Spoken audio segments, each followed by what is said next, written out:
சந்தோஷமா இருந்தேங்கன்றீங்க.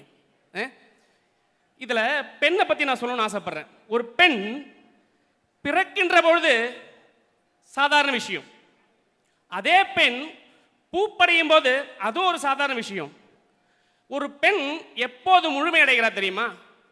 தாய்மை என்கின்ற விஷயத்தை அடையும் பொழுதுதான் பெண் பிறப்பிற்கே பெருமை சேர்க்கிறாள். அந்த தாய்மை எங்கிருந்து தெரியுமா வருது?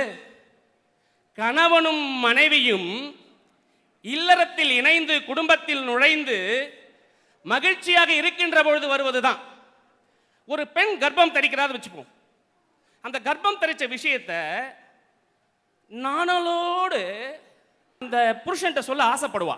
முதல்ல புருஷன் வீட்டை விட்டு வெளியில போயிட்டு வந்தவனே, அத்தான் அத்தான் அப்படியா, ஆமா அப்படிம்பாங்க. அந்த ஒரு ஞானல் அப்படியே பாசமா மாறி ரெண்டு பேரும் கண்ணிலையும் கண்ணீரா ஒழுகி கட்டி தழுவி அந்த சந்தோஷமான கர்ப்பம் அடைந்த விஷயத்தை சந்தோஷப்படுவாங்களே, இது சந்தோஷம் இல்லைங்கிறீங்களா? இது மகிழ்ச்சி இல்லைங்கிறீங்களா?